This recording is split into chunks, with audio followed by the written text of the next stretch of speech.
الحمد لله نحمده ونصلي على رسوله الكريم أما بعد فقد قال الله تبارك وتعالى في كلام المجيد أعوذ بالله من الشيطان الرجيم بفضله وعوله بسم الله الرحمن الرحيم قل لا أسألكم عليه أجرا إلا المودة في القربى آمنت باللہ صدق اللہ مولانا العظیم۔ آئیے ہم رات انتہائی خلوص و عقیدت سراپا ادب و تعظیم اور محبت کے ساتھ حضور تاجدار مدینہ راحت قلب و سینہ باعث نزول سکینہ صاحب معطر پسینہ حضور احمد مشتبہ محمد مصطفیٰ ارواحنا روح فدا صلی اللہ علیہ وسلم کی بارگاہ مقدسہ میں درودوں کی ڈالی محبت کی تھالی میں سجا کر پیش خدمت کیجیے۔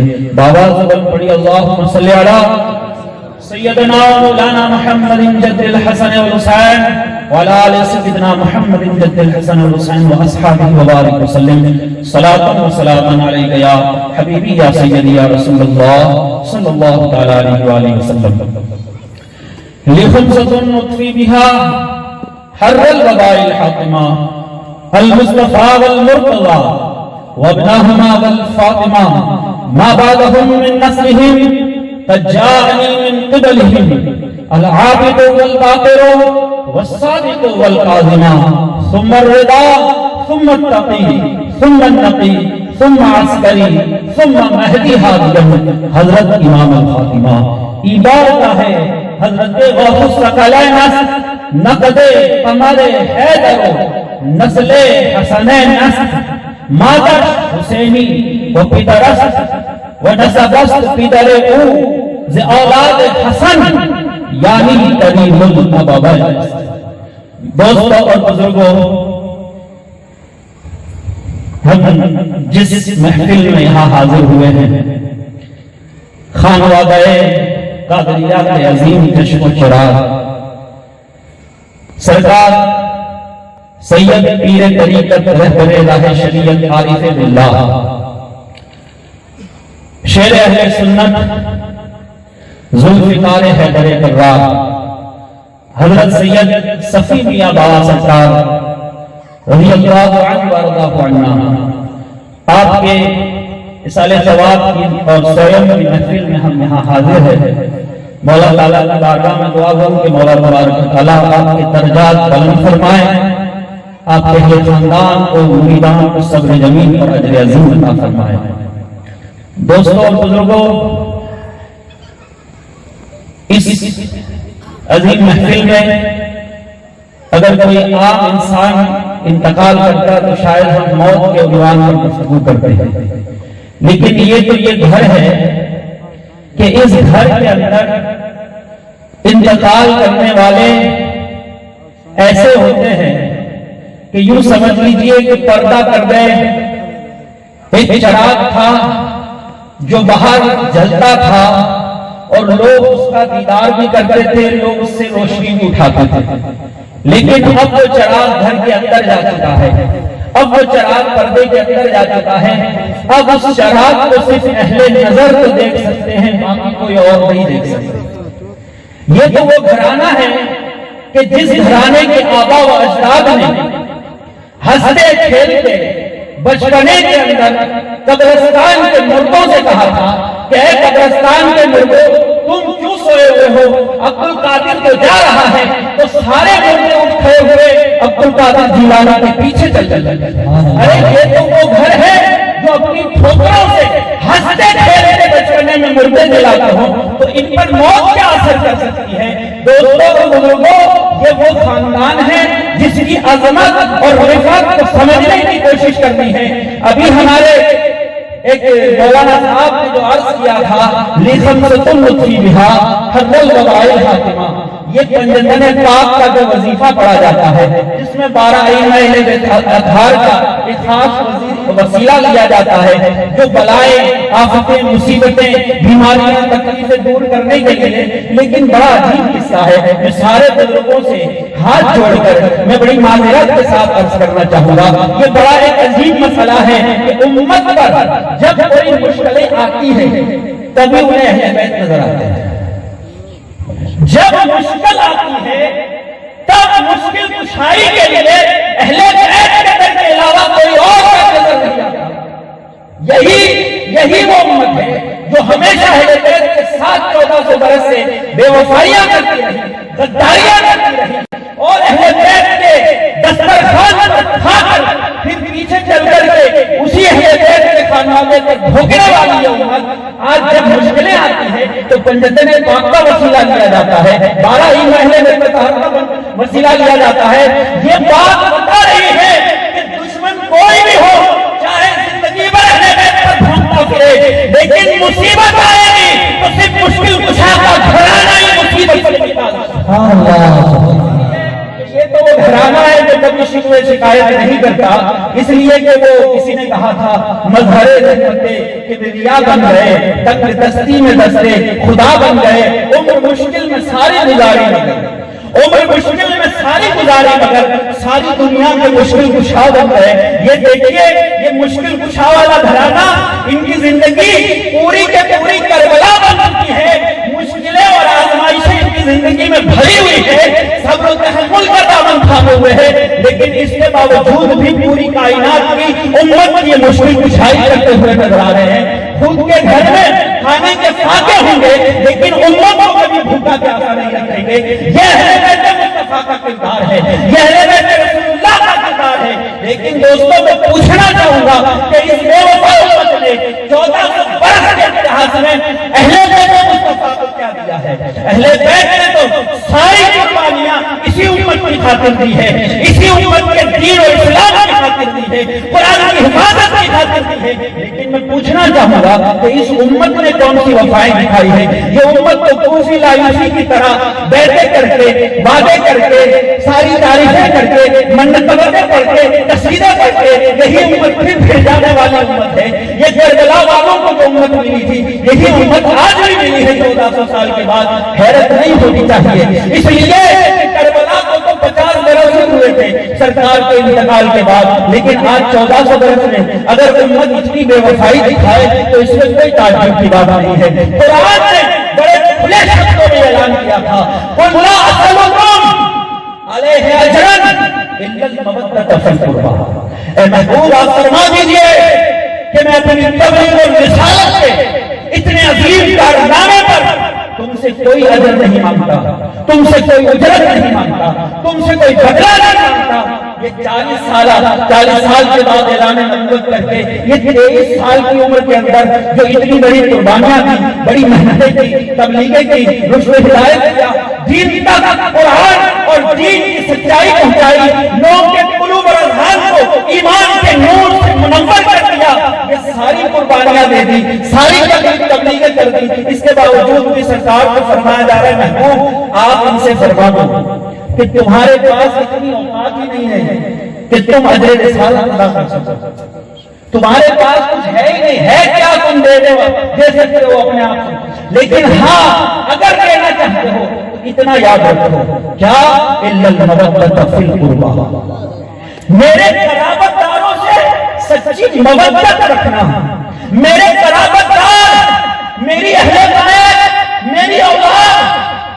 عبداللہ ابن عباس رضی اللہ تعالیٰ عنہ ارشاد فرماتے ہیں کہ چونکہ خاندان تو دوسرے بھی خاندان تھے سرکار کے، اور میں بھی اسی خاندان بنو ہاشم سے تھا، مجھے یہ محسوس ہوا کہ شاید یہ بنو ہاشم سبھی اس میں شامل ہے، تو میں سرکار کی بارگاہ میں گیا، جا کر عرض کرنے لگا یا رسول اللہ علیہ السلام، جن کی مودت ساری امت مسلمہ پر فرض کی گئی ہے، وہ قرابت دار آپ کے ہیں تو، وہ رشتہ دار ہیں تو، ہمیں بھی تو ذرا بتایا جائے۔ آقا کریم صلی اللہ علیہ وسلم نے مولا علی مشکل کشا کا ہاتھ پکڑا، امام حسن حسین کو بلایا، ماں سیدہ پاک کو بلایا، فرمایا ہؤلاء اہل بیتی، یہ میری اہل بیت ہے، یہ میرے قرابت دار ہے، قیامت تک ان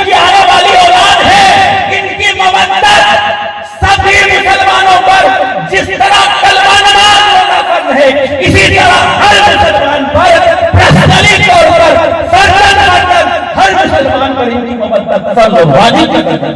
نعرہ تکبیر، نعرہ رسالت، نعرہ حیدری.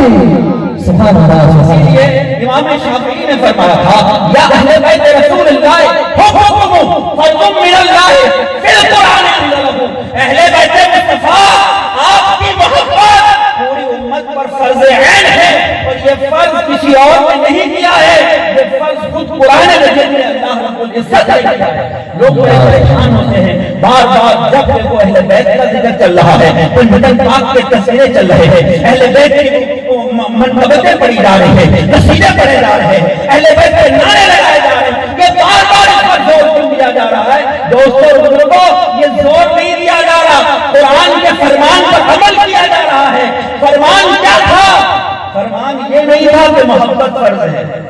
میرے دوست سمجھنے کی کوشش کرو، محبت میں اور محبت میں زمین آسمان کا فرق ہے. آپ کو محبت کہہ کر کے گزار دیا گیا. دوست، محبت فرض نہیں ہے، مودت فرض ہے. محبت اور مودت میں فرق ہے. محبت with respect بھی ہوتی ہے، without respect بھی ہوتی ہے. محبت احترام کے ساتھ بھی ہوتی ہے، بغیر احترام کے بھی ہوتی ہے. جیسا بیٹا اپنے باپ سے محبت کرتا ہے بغیر کسی احترام کے. بیٹا اپنے باپ سے محبت کرتا ہے، احترام کے ساتھ کرتا ہے. باپ بیٹے سے محبت کرتا ہے، وداؤٹ ریسپیکٹ کرتا ہے. اسے کہتے ہیں محبت. یہ محبت ہے. اور مودت کیا ہے؟ مودت وہ ہے جس میں وداؤٹ ریسپیکٹ ہو ہی نہیں سکتی. مودت کے لیے عزت تعظیم اور احترام واجب اور فرض کا درجہ ہے. احترام ضروری ہے. اس لیے میرے دوست سمجھنے کی کوشش کرو، محبت اور مودت میں بڑا فرق ہے. محبت میں اپنی جان کا خیال ہوتا ہے، اپنا بھی خیال ہوتا ہے، محبوب کا بھی خیال ہوتا ہے. اسے کہا جاتا ہے محبت. اور مودت اسے کہتے ہیں جہاں اپنا خیال کرے، صرف محبوب کا خیال کرے. اب اگر یہ کہا جائے تو اسے عشق کہنے میں کوئی دوری محسوس نہیں ہوگی کہ یہ مودت کا دوسرا معنی عشق ہے. یعنی اے امت مسلمہ، آپ پر اللہ رب العزت کی طرف سے یہ اہل بیت رسول اللہ کا عشق فرض ہے. محبت نہیں جو شوبازی ہو، دکھلاوا ہو، بناوٹی ہو، یہ ساری چیزیں نہیں چلے گی. محبت ایسی ہو کہ جس طرح سرکار نے فرمایا کہ مجھ سے کوئی انسان اپنی جان سے، مال سے، عزت و آبرو اور اولاد سے، ہر چیز سے زیادہ جب تک مجھ سے محبت نہ کر لے وہ مومن نہیں ہوگا. یہی محبت کا تقاضا اہل بیت رسول اللہ سے بھی ہے کہ اپنی جان، مال، عزت، آبرو ہر چیز سے زیادہ ان سے بڑھ کر محبت ہو، تب جا کر کے وہ مودت کا درجہ آ جائے. اور اگر آپ کو یقین نہ آئے تو کربلا کے میدان میں جا کر دیکھو، کسی نے اپنے بیٹوں کو امام علی مقام کے قدموں پر قربان کر دیا، کسی نے اپنے بھائیوں کو قربان کر دیا، کسی نے اپنی جانوں کو قربان کر دیا اور بتا دیا اللہ صلوات علیہ اجرا کی. اگر تفسیر یہ کریے تو کربلا کا میدان ہے. دوستو، وفاداریاں الگ چیز ہے، مودت الگ چیز ہے. مودت فرض ہے، یہ بات یاد رکھ لینا. مودت سنت نہیں ہے. اہل حدیث مکتب فکر کا امام ابن تیمیہ اس بندے نے بھی یہاں تک لکھ دیا کہ اہل بیت مصطفیٰ کی محبت اس لیے فرض نہیں ہے وہ سرکار کی اولاد ہے. اہل بیت مصطفیٰ کی محبت اس لیے فرض نہیں کہ سرکار نے فرمایا ہے. اہل بیت کی محبت اس لیے فرض نہیں کہ صحابہ نے کی ہے. اہل بیت کی محبت اس لیے فرض ہے کہ قرآن مقدس کا حکم صریح ہے، اور حکم صریح ہے نص قطعی سے فرض عین ثابت ہوتا ہے. فرض عین یعنی کوئی چاہے کہ وہ کر لے فرض کفایہ کی طرح امت پر سے بوجھ ہٹ جائے گا، اس طرح نہیں.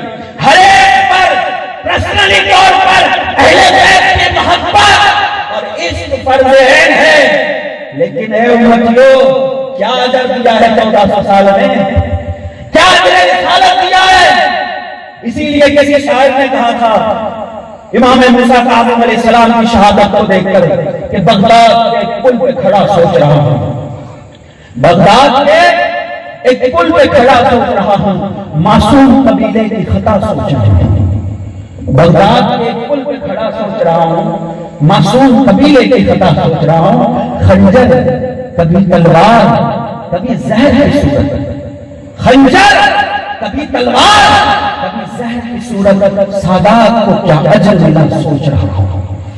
خنجر کبھی تلوار کبھی زہر کی صورت, کیا دیا سادات کو, کیا دیا ہے لگے کو, کبھی خنجر دیا ہے, کبھی زہر دیا ہے, کبھی تلوار دیا ہے, کبھی بے وفائیاں دی ہیں, کبھی غداریاں دی ہیں, کبھی دھوکے بازیاں دی ہیں, کبھی مٹھائیاں دی ہیں. یہی تو سب کچھ ملا ہے 1400 سال. دوستوں اور بزرگوں, سمجھنے کی کوشش کی جائے, لیکن یہ بیٹے مصطفیٰ کی قدر نہیں سمجھ سکتے. آج تمہیں لکھمستم حفظی بہا کا وظیفہ یاد آ رہا ہے. میرے سرکار نے 1400 برس پہلے فرما دیا تھا کہ اہل بیتی امان اللہ علی الارض, میری اہل بیت زمین پر ساری انسانوں کے لیے امن و امان ہے. اگر وہ رہیں گے تو دھرتی باقی رہے گی, اگر وہ نہ رہے تو دھرتی کا وناش ہو جائے گا. قیامت تک اس وقت تک قیامت نہیں آئے گی جب تک اہل بیت کا آخر فرد فرید نہ آ جائے. اس وقت تک قیامت, اور وہ فرد فرید آ گیا تو پھر قیامت کا سلسلہ شروع. دوستو, اسی لیے کسی نے کہا تھا ابھی تو کربلا کا آخری میدان باقی. کافی کیا سمجھتے ہیں جو اپنے دل میں ہنستے ہیں, ابھی تو کربلا کا آخری میدان باقی ہے. کون سا میدان ہے یہ, کون سا میدان ہے, میں آپ سے پوچھنا چاہوں گا. آپ شاید نہیں سمجھے ہوں گے, لیکن آپ کو میں یاد دلانا چاہتا ہوں وہ آخری میدان امام مہدی کا ہوگا. امام مہدی علیہ السلام وہ اہل بیت کے فرد فرید بن کر آئیں گے, حجت اللہ بن کر آئیں گے, خلیفۃ اللہ علی الارض بن کر آئیں گے, دین کی نشانی, دین کا معیار اور مرکز و محور بن کر آئیں گے. وہ امام مہدی علیہ السلام ہوں گے. اور سامنے کون ہوگا آپ کو معلوم ہے, وہی یزید جو کربلا میں تھے. اسی یزید کی نسل میں سے, خالد بن یزید کی نسل میں سے ایک سفیانی ہوگا جو ملک شام سے لشکر بھیجے گا پوری تیاری کے ساتھ امام مہدی علیہ السلام کے خلاف. میرے دوست, قادریت کا دم بھرنے والے, سرکار غوث پاک کے نام پر مرغے اور حلوے کھانے والے, ذرا محبت سے اپنی غیرت ایمانی سے سوچ کہ امام مہدی علیہ السلام وہ اصل ایمان ہے. سرکار غوث پاک کو نیابت کی کرسی پر بٹھایا ہے. جب تک وہ تشریف نہیں لاتے سرکار غوث پاک امامت فرمائیں گے. یہ وہی حسنی خاندان ہے, امام حسن پاک کے لخت جگر ہے. جب امام مہدی آئیں گے غوث پاک مصلی امامت چھوڑ دیں گے. ارے حضرت عیسیٰ علیہ السلام بھی مصلی امامت چھوڑ کر نیچے چلے جائیں گے, اور عیسیٰ کی پہچان یہ ہوگی کہ وہ امام مہدی آخر الزمان کے پیچھے نماز ادا کرے. اگر وہ نماز نہ ادا کرے تو عیسیٰ کی پہچان نامکمل ہوگی. آپ ذرا اندازہ لگاؤ, وہاں امام مہدی ہوں گے, سامنے اسی سفیانی یزیدی خاندان کا وہ بدبخت ہوگا جو اپنے لشکر کو بھیجے گا. امام مہدی علیہ السلام کے سامنے آئے گا. آپ ایک نظر اٹھا کر دیکھیں گے, آپ کی یہ بھی نشانی بیان کی گئی, ایک نظر اٹھا کر دیکھیں گے جلال والی, تو فوراً وہی لشکر مقام بیدا کے قریب زمین کے اندر دھس جائے گا. میرے دوست, ابھی تو کربلا کا آخری میدان باقی ہے. ابھی تو دجال آنے والا ہے. یہ تو چھوٹے چھوٹے مکار آ چکے دنیا کے اندر, بڑے مکر فریب اور دھوکے بازیاں کر کے اہل بیت کی بڑی برابری کرنا چاہتے ہیں. جادو دکھا کر کے لوگ سمجھتے کہ کرامتیں ہیں. ہمیں پریشان نہ ہو, بڑے سے بڑا ولی بن جائے, کوئی آسمان پہ اڑتا نظر آئے, سمندروں پہ چلتا مسلح بچھا کر نظر آئے, اگر اہل بیت کی مخالفت کرے سب کچھ ماننا, ولی کبھی مت ماننا. اگر یہ دھوکے میں رہو گے تو تمہیں دجال کو تو سارے ولیوں کا سردار ماننا پڑے گا. دجال معمولی کوئی بندہ تھوڑی نہ ہے, زمین سے خزانے نکالے گا. سب جگہ اس کی حکومت رہے گی, پوری روئے زمین پر حکومت رہے گی. ہتھیلی میں چاند دکھائے گا. کہاں جاؤ گے؟ یہی تو وہ کرامت ہے جس کے پیچھے بھاگتے رہتے ہو. کرامتوں کے پیچھے مت بھاگو. سرکار نے کی گارنٹی نہیں لی، اپنے خون کی گارنٹی لی ہے۔ سرکار نے فرمایا ہے میں دو بھاری چیزیں چھوڑ کے جا رہا ہوں، ایک میرا قرآن ہے جو اللہ کا تحفہ ہے کتاب اللہ، دوسرا میرا تحفہ ہے جو میری اہل بیت ہے، میری طرف ہے۔ یہ دو چیزیں ہیں، بھاری ہے، مضبوطی سے پکڑے رکھنا دامن، کبھی گمراہ نہیں ہوں گے، کبھی بھٹکو گے نہیں۔ آج بھٹک رہے 1400 سال سے فرقوں میں بٹ رہے ہیں، اتحاد امت کا نہیں ہو رہا، صرف اس لیے کہ اس امت نے اہل بیت کے ساتھ بے وفائی اور غداری کی ہے۔ جب تک یہ امت اہل بیت کے نام پر اکٹھا نہیں ہو سکتی، اس وقت تک امت میں اتحاد نہیں آ سکتا۔ اور سرکار نے فرمایا تھا کہ میری اہل بیت سفینۃ نوح، کہ میری اہل بیت نوح کی کشتی کی طرح ہے۔ آپ کو تو معلوم ہے پوری دور ہوئے زمین پر ایک طوفان آیا تھا، سیلاب آیا تھا، وہ ایک ہی کشتی تھی جو نوح علیہ السلام نے بنائی تھی۔ آپ نے فرمایا تھا جو چاہے اس کشتی کے اندر آ جائے، اور جو اس کشتی کے اندر داخل ہو گیا وہ طوفان سے محفوظ رہ گیا۔ یہی بات تو سمجھائی تھی۔ پھر ہوا کیا؟ کچھ لوگ اکڑ گئے، کچھ لوگ آج بھی کچھ اکڑ جاتے ہیں، ہم تو بڑے مولوی ہیں، ہمارے پاس تو بڑا علم ہے، ہمارے پاس تو بڑی پرہیزگاری، ہمیں کون ڈبا سکتا ہے؟ یہ مولویت اور علم پہ فخر کرنے والے پہلے بھی تھے، بڑے اکڑ جاتے تھے، ہم کو کون ڈبا سکتا ہے؟ ہم پہاڑوں پہ چڑھ جائیں گے، پہاڑوں کی بلندیاں میں بچا لیں گے۔ کس نے بچایا؟ جب طوفان آیا تو سب غرق ہو گئے، کون بچے؟ جو کشتی نوح میں بیٹھ گئے تھے صحیح سلامتی کے ساتھ۔ انہیں پتا تھا کہ ایک ہی حفاظت کی جگہ ہے، دامن پکڑ لو کشتی نوح کا۔ سرکار نے فرمایا میری اہل بیت کشتی نوح کی طرح ہے۔ بڑے طوفان آئیں گے، فتنوں کے، فساد کے، شر کے، ہر طرف سے طوفان آنے والے ہیں فرقوں کے۔ اگر یہ سارے طوفانوں سے بچنا چاہتے ہو، اہل بیت کی کشتی میں سوار ہو جاؤ۔ جو اس میں سوار ہو گیا منظر کی وہاں نجات، اللہ نے گارنٹی دے دی، جو سوار ہو گیا وہ نجات پا، جو سوار ہونے سے رہ گیا وہ غرق ہو گیا، ڈوب گیا۔ میں اتنی بڑی گارنٹی سرکار نے لی ہے، پھر بھی ادھر ادھر گارنٹیاں مانگنے جا رہے ہو؟ تمہیں تو آقاؤں کا در ملا ہے، تمہیں نوکروں کے پاس نہیں چھوڑا، شہنشاہوں کا در تمہیں پکڑایا ہے، پھر بھی تمہیں عادت ہے نا آقاؤں کا دامن چھوڑ کر نوکروں کی غلامی کرنے کی۔ کیا ضرورت ہے تمہیں بھی غیرت ایمانی ہونی چاہیے۔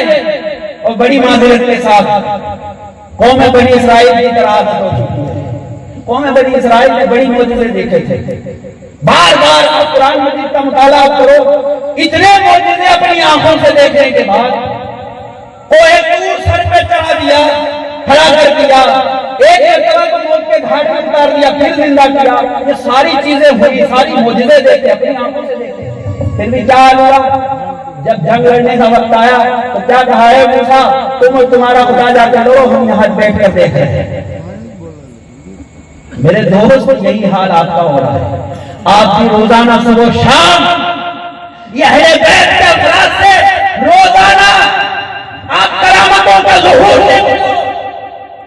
دوستوں کرامتیں دیکھی نہ ہو اور اگر آپ نہ مانیں وہ الگ چیز ہے، کرامت اور معجزہ دیکھنے کے بعد ماننا کمپلسری ہو جاتا ہے، اور اگر معجزے کے بعد اگر کوئی نہ مانے اس پر ڈائریکٹ خدا کا عذاب اترتا ہے۔ یہ قرآن کا اصول میں بتا رہا ہوں، اگر معجزہ دیکھے اور پھر نہ مانے انکار کر دے اس پر ڈائریکٹ خدا کا عذاب آتا ہے۔ آپ تو روزانہ کرامتیں دیکھتے ہو، اٹھتے بیٹھتے، اب آپ کو کون سی دلیل کی ضرورت ہے؟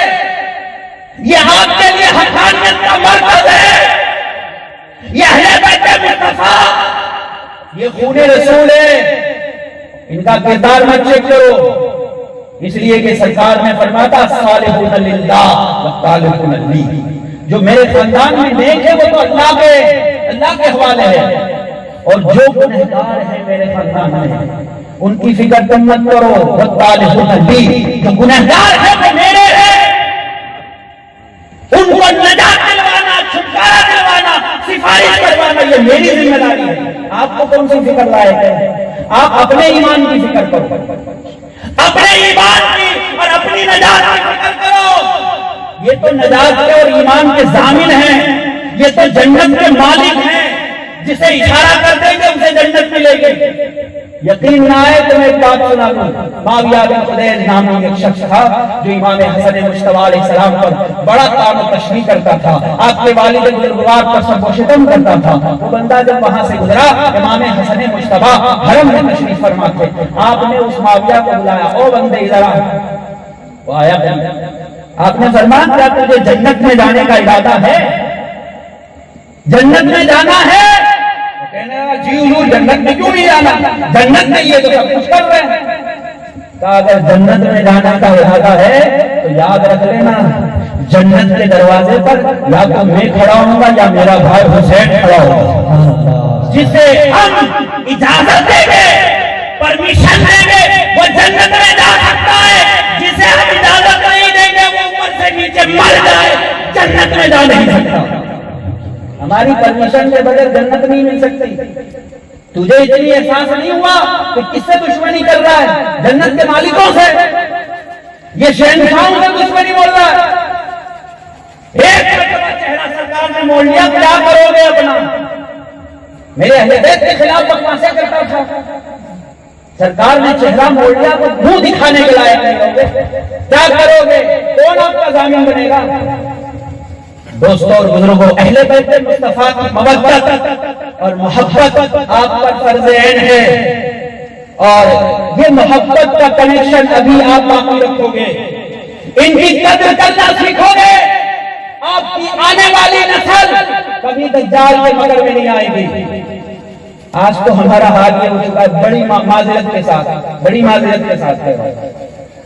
ایک علاج یہاں سے لے لیا پھر جا کر 50 جگہ پر جا کر کے علاج کرتے ہیں. وہ باپو بڑے ہیں, وہ باپو بڑے کرامت والے, وہ باپو بڑے کرشمے والے, وہ باپو بڑے.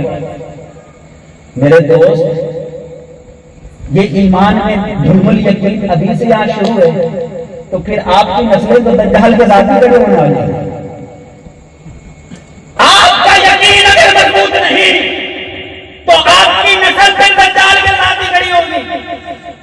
اس لیے میرے دوست یہاں پر اپنے ایمان مضبوط کرو. یہ آپ کا پیر ہے, یہ آپ کا مرشد خانہ ہے.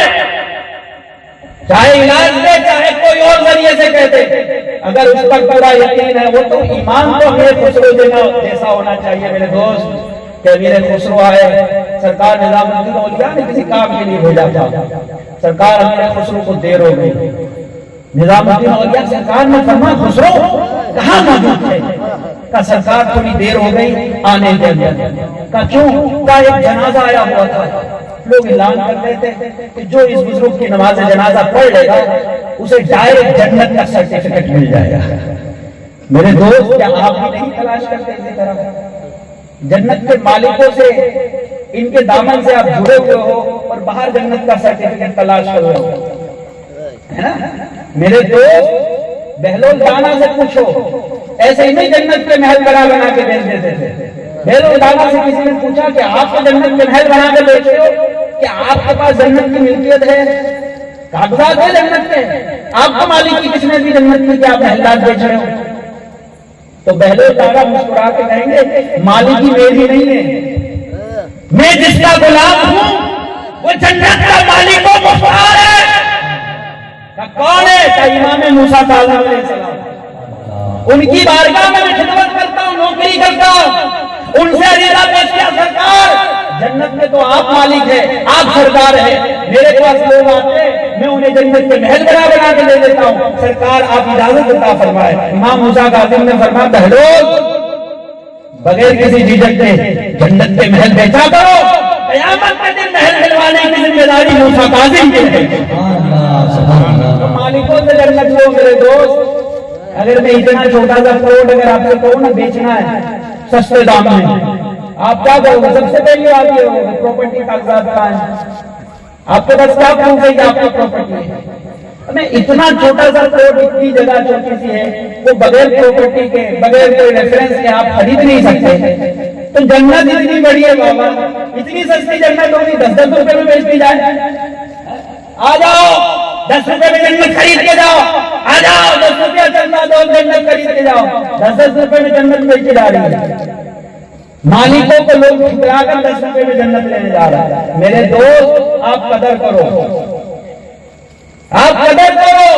حضرت امیر خسرو سرکار سے پوچھا نظام الدین اولیاء نے، او خسرو کیا تم نے بھی نماز جنازہ پڑھ لی؟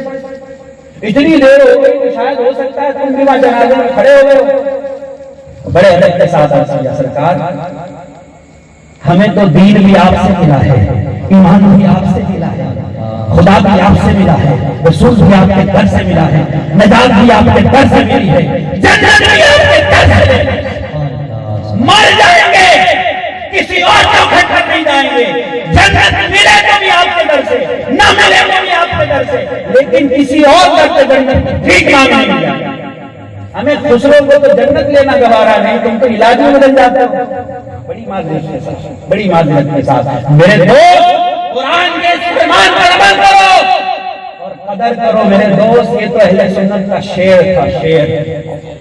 یہ جو مولا مشکل کشا کی تلوار تھی، ذوالفقار حیدری غوث پاک کی چلتی پھرتی کرامت تھی، جن کو آپ نے گوایا ہے.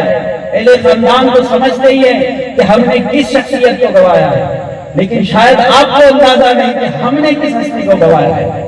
کیونکہ یہ سراپا پوری امت کے لیے مسیحا بن کر آتے ہیں، پوری امت کے لیے ہے، مشکل کشا بن کر آتے ہیں، تو یہ ساری امت کا حق رہتا ہے. میرے دوست دانا ان کے گھر کا کھاتے رہے، کھانا ان کے گھر کا کھاتے رہے، ساری نعمتیں ان کے در سے ملتی رہے، پھر انہی کے خلاف بکواسیں کرتے پھرے.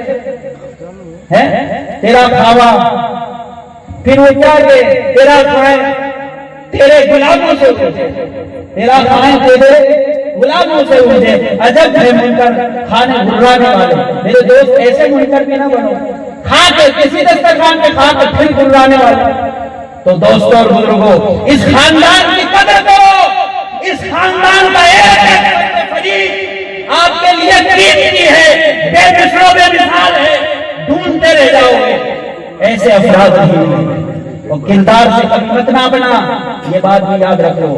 کردار کی وجہ سے آپ ان سے محبت نہیں کرتے، اس لیے محبت فرض ہے کہ ان کے اندر خون رسول دوڑ رہا ہے.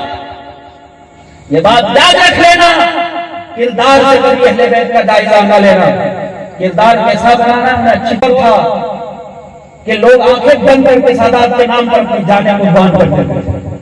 اب تو ساری چیزیں چیک کرنے آ جاتے ہیں، جبہ ہے یا نہیں، داڑھی ہے یا نہیں، ٹوپی ہے یا نہیں، عقیدہ درست ہے یا نہیں، شیعہ ہے یا سنی ہے، کیا ہے کیا نہیں، یہ ساری چیزیں چیک کرنے آ جاتے ہیں. تو سندیں بھی چیک کرنے آ جاتے ہیں، شرح بھی چیک کرنے آ جاتے ہیں، ساری چیزیں بھی ہوتی ہیں. اب دیکھیے بھٹک رہے ہیں، امت بھٹک رہی ہے. یہ ساری وباؤں میں بلاؤ کیوں امت گری ہے؟ وجہ یہ ہے کہ اس در کو چھوڑ دیا ہے، اس در کی قدر کرنا چھوڑ دیا. چند منڈوں کی باتوں میں آ کر آپ نے اہل بیت کے اور ہدایت کے ان کے سوچناموں کو آپ نے چھوڑ دیا. جب آپ پر مشکل پڑی ہے یہ آپ کے سہارے بن کے کھڑے، ان کو آپ نے چھوڑ دیا. ذرا غور تو کرو یار، چھوٹی سی بات میں کر رہا ہوں، سمپل سی بات میں بتا رہا ہوں. یہ اہل بیت کی محبت کبھی انہیں چھوڑنا، مر جانا، اس در کو کبھی مت چھوڑنا. یاد رکھنا میرے ان جملوں کو، اگر اس در کو چھوڑ دیا آپ تو برباد ہو جاؤ گے، آپ کی آنے والی نسلیں بھی دجال کے پیچھے برباد ہو جائیں گی. اس لیے اگر مضبوط کرنا چاہتے ہو اپنے ایمان و عقیدے کو، ان کے قدموں سے ہمیشہ جڑے رہو. یہی ہدایت ہے، یہی سب کچھ ہے. ٹھیک ہے، اللہ رب العزت کی بارگاہ میں دعا کروں کہ مولا تبارک و تعالیٰ ہمیں اہل بیت مصطفیٰ کی سچی سچی محبت اور عشق نصیب فرمائے، ان کے عشق میں فنا ہونا نصیب فرمائے، ان کے قدموں پر ان کے نام پر مرنا مٹنا نصیب فرمائے. سرکار سفینیاں کے درجات کو بلند فرمائے. اہل خاندان کا سب سے بڑا